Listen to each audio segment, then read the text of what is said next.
There is no right answer between franchising a business or choosing to go independent. I know that might be controversial. I know I'm supposed to say like you should franchise, but I want to be if you're the right person. But I want to have a really transparent conversation today of like what the difference is of building your own business versus franchising. There are pros and cons to both. I think some people are naturally wired for the franchising community and they love it, and that's where the value comes for them. I think some people are naturally born and more geared towards building their own business. So we're going to talk about both of those aspects today, and so that you can kind of assess and go, where do I fall in this camp and what makes sense for me?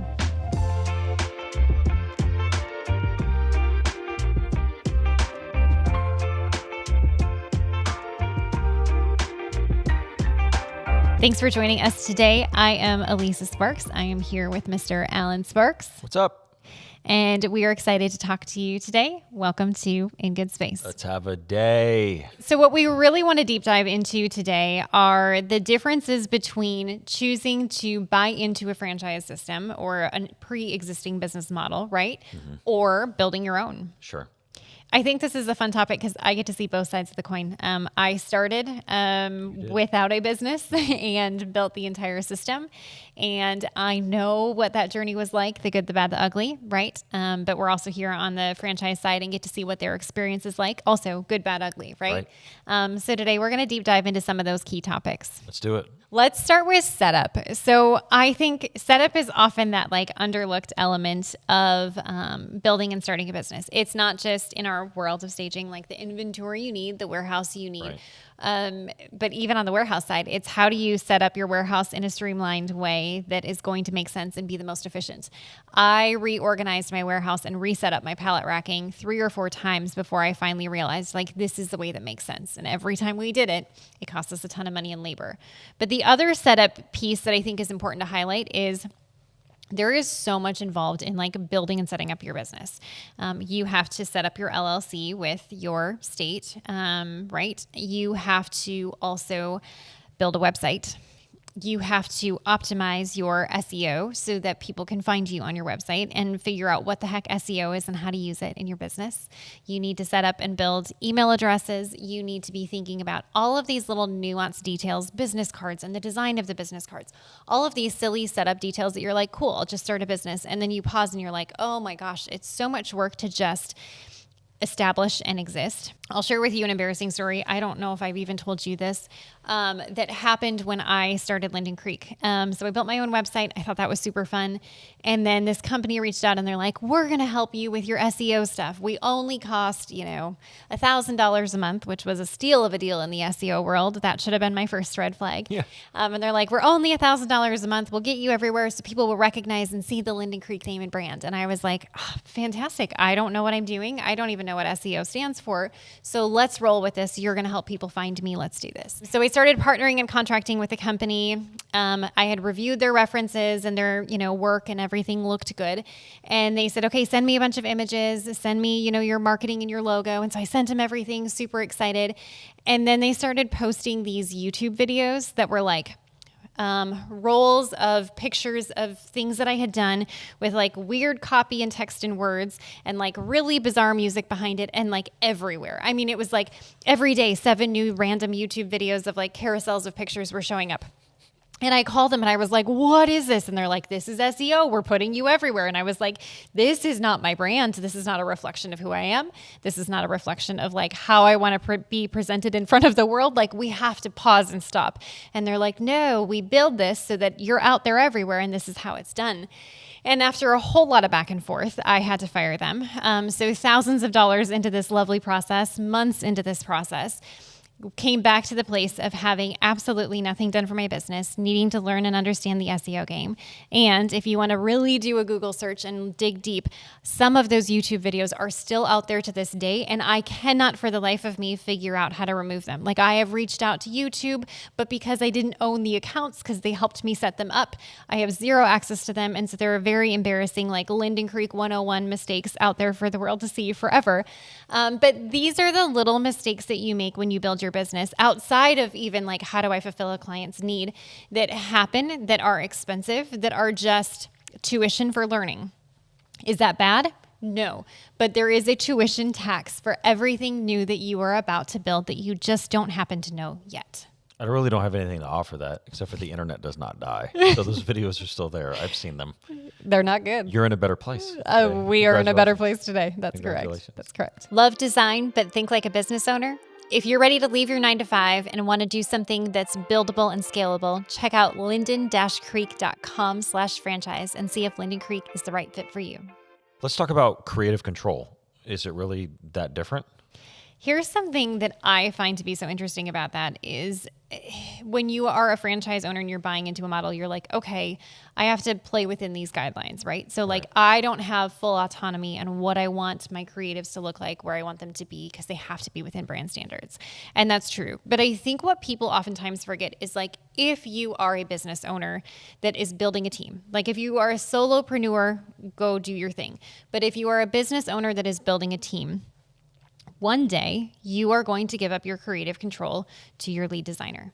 And I know this because this is exactly what I did, right? Mm-hmm. Like we had to make a pivot at some point because I can't review every design that goes out the door that happens every single time, that I had to lean on somebody that I trusted their decision-making, their creatives, their advice, and said, yes, let's do it.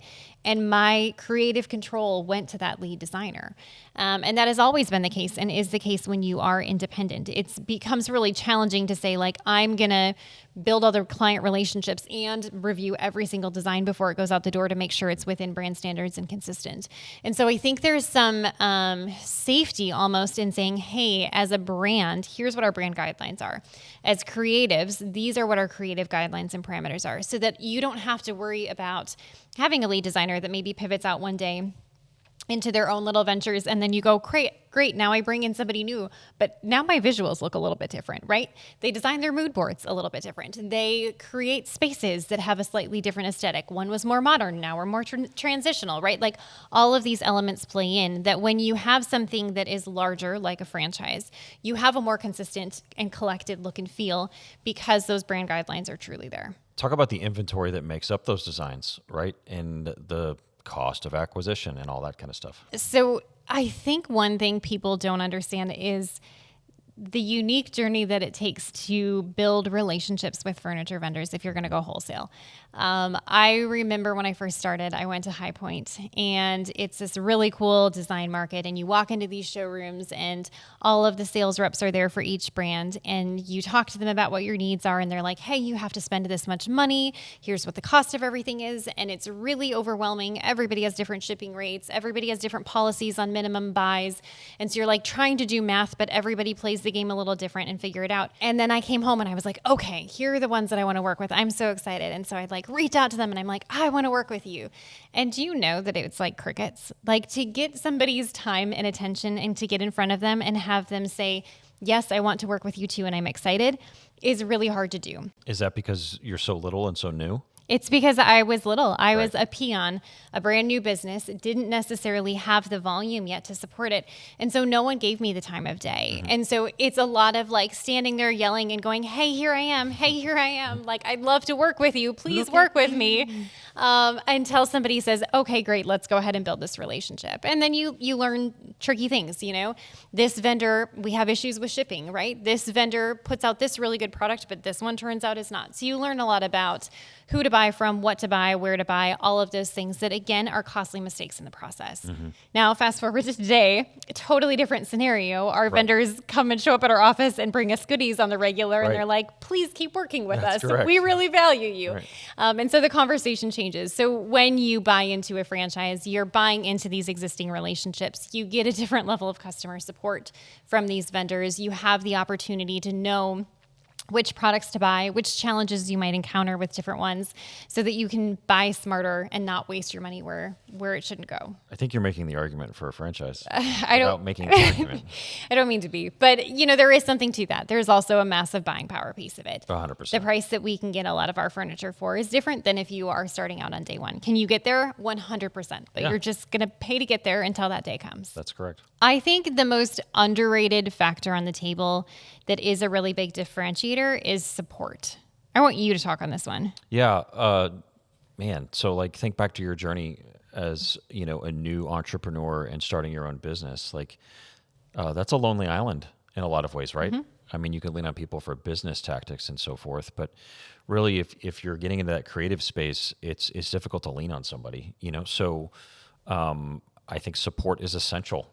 You really need it. It helps accelerate your growth. It's an accelerant, right? And that'll get you places faster. Yeah, and I think it's twofold. Like support is defined as yes, let's help you with business coaching. Like we essentially are business coaches for our franchise owners Right. at a very niche level. Like we know how to run staging and design projects, staging and design businesses. We can review P&Ls. We can talk through hiring strategies, all that fun stuff. So that is definitely part of it. The other part of it is the phone call we get randomly that's, shoot, my movers just scratched the floors. What do I do? Right. And it's like, we're a help desk and you're like, don't worry. It's in your contract. Go ahead and reference your contract. You don't pay anything. And they're like, whoo, thank goodness you had that in the contract. Yeah. So it is a twofold approach of like weird nuanced situation. Help me. It's an emergency Right. / like consistent coaching. But I think, that's the franchise model, right? It gives you that training and support. If you are going to go independent, the biggest thing that I would say is find those two things somewhere else in your community. Because if you really go at it alone, it is lonely, it is expensive, and you're going to make so many more mistakes than you need to. So find a mentor or a business coach that you can lean on, that they can give you true financial advice and recommendations on business strategy so that you can be successful. And then on the flip side, like build yourself a network of other designers or stagers that might be willing to open up about some of those conversations that you can pick up the phone and call. Because if you don't have that, it is a very real struggle. So true. Boss, go ahead and enlighten for us brand recognition, that uphill battle that nobody really talks about. I think brand recognition is twofold. Some of it is like, have you heard of, XYZ brand, or we've never heard of you as a company. But some of it is the marketing collateral, tools, resources that exist to allow you to be successful. When I first started Linden Creek, getting that first client was really challenging because no one had heard of me because I didn't exist. Nobody knew what I was capable of because they hadn't seen my work. And my only portfolio was pictures of my house that I just hoped nobody would do the math to figure out, and that somebody would say yes and make a bet on me, right? Whereas when you're buying into a franchise, you have a website with lots of portfolio work across a lot of different demographics. You have experience you can lean on from that perspective. You have existing customer reviews that happen and exist. Sure. We hear our franchise owners that are like, we love what Linden Creek does. They're working with a brand new owner and they're like, we trust the brand, so therefore we're going to keep working with this new owner. And so it gives you this foot in the door. It gives you some representation on day one to kind of dive in and get started and not just start from square one and go, here I am, take a chance on me, because that's what it's going to look like when you start out on your own. Yeah. And that is a journey you can take, but just know that it is a lot of networking. It is a lot of relationship building and waiting for a few of those first key clients to say, yep, I'm willing to bet on you. Yeah. Okay, so talk to me about scalability. I have a business in place, right? I'm excited to 2x my business in the next couple of years. How do I actually go about scaling, and what is that journey like for somebody that's going independent versus somebody that's kind of working within a franchise model? So I think if you're going independent first, as you build projections for your business, it's like, where do I start? Like, I don't know what an average ticket price is. I don't know what my install is going to take. I don't know what my costs are yet. And to your point earlier about, just inventory and building relationships with vendors, like your cost is certainly going to be very high in the beginning. So I think that's a huge thing. Building projections and be able to know where you're going to go can be difficult. You've always said it. If you want to do it, you can get there, right? It's going to be a little bit of guesswork, probably more guesswork in the beginning, and then the math takes over once you have a pattern. So you can do that. If you got a franchise, then it's already been done for you in a lot of ways.